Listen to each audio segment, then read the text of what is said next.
गरिमा अपने पति और दोनों बच्चों के साथ आइसक्रीम खाने गई थी।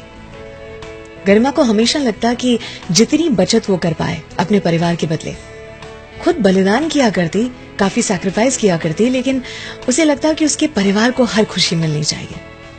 तो पति ने हर किसी से पूछा कौन से फ्लेवर का आइसक्रीम चाहिए। गरिमा ने कहा कि मेरे लिए नहीं। उसके बच्चों ने एक एक आइसक्रीम खत्म करके दूसरे आइसक्रीम का ऑर्डर दे दिया। उसके पति ने फिर गरिमा से पूछा, गरिमा कौन सा आइसक्रीम तुम्हारे लिए? गरिमा ने फिर कहा, मेरे लिए नहीं ना। गरिमा को लग रहा था कि वो जो बचत कर रही है वो उसके परिवार की खुशी में काम आएगी।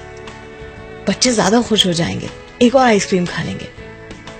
उसके पति ने गरिमा से कहा, गरिमा अपने साथ और मेरे साथ ये मत करो। मुझे एक खुशहाल बीवी चाहिए, एक बलिदान की मूर्त नहीं। एक समय आएगा जब मैं और तुम्हारे बच्चे ये अनुमान लगा लेंगे कि तुम्हें तो कुछ चाहिए ही नहीं, और इसलिए हम शायद तुम्हें पूछना भी बंद कर देंगे, और तब तुम अपने वजूद को खोजती रहोगी। कहोगी अपने आप से कि कोई मुझे पूछता तक नहीं, मेरी किसी को परवाह ही नहीं। जो बलिदान करते हैं वो आगे चल के बहुत कड़वे हो जाते हैं। गरिमा ने अपने पति की बात सुनी और उसे ना चाहते हुए भी अपने परिवार की कुछ बूढ़ी औरतें याद आने लगी थी, जो अब इस उम्र में कहती हैं कि पति और बच्चों के लिए इतना कुछ किया, लेकिन क्या फायदा, उन्हें तो हमारी पड़ी भी नहीं। उनके बच्चे घूम कर कहते हैं कि तो किसने कहा था आपसे इतना बलिदान करने के लिए। अर्थात जो माएं अपने ग्लास का दूध अपने बच्चों को दे देती है, अपने हिस्से का सब कुछ बच्चों को दे देती है, आगे चल के जब हेल्थ प्रॉब्लम्स आएंगी तब ये विचार जरूर से आएंगे। बलिदान की मूर्त ना बने, अपना ख्याल रखें।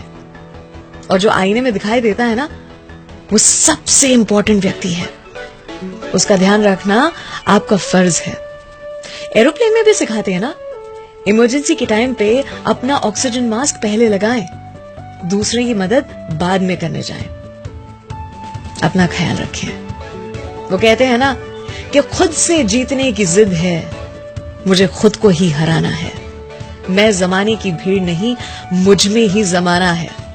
सलाम दुआ वणकम प्रणाम सत श्री अकाल। केम छो सारू छे? अहमदाबाद आखोई मारू छे।